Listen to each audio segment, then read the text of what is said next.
Ja, pred par dnevi sem bil pri zobozdravniku in ko sem imel čas, sem spremljal malo tiste plakate in napise na vratih in sem bil grozno šokiran, ko sem zagledal napis, da je pri ortodontu potrebna čakalna doba skoraj 600 dni.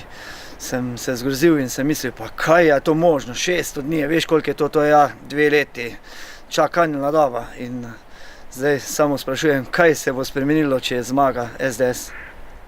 To, kar izpostavlja gospod, gre pravzaprav za dolgo znan problem, da je ljudem vse obljubljeno, nikoli pa ne vedo, oziroma zdaj vedo, koliko časa bodo na to čakali. Preprosto gre za to, da nismo določili, kaj je košarica pravic iz obveznega socialnega in zdravstvenega zavarovanja.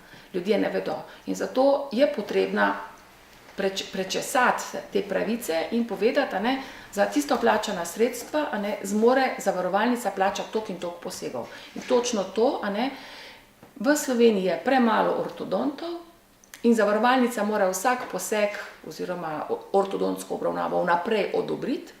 In ker je zavarovalnica pač to limitirala na nek zelo nizek, bom rekla, neko nizko število, se pač pojavijo čakalne dobe. Se pravi, je prvič, plačnik ne zagotavlja zadosti teh posegov, ker jih ne plača, izvajalci pa so odvisni od tega, če ima na letni ravni plačanih samo 30 zahtevnih posegov ortodontskih, potem pač, če čakajočih 100, potem seveda se čaka 3 leta.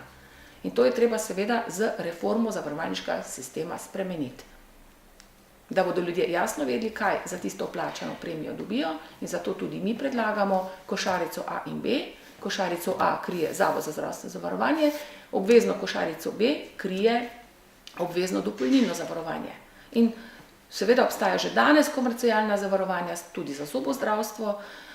Žal tako je, če želimo več uslug, pač to stane. In treba narediti pošten izračun, ljudem to povedati, pošteno se pogovarjati, ker danes, bom rekla, prodajamo meglo. Sej, nihče ne ve, kaj dobi za tisto, ko plača. Mislijo vsi, ne plačamo, ja, ampak ti vplačuje za to, da bo drug dobi. Ti si pa na vrst, kadar si na vrst.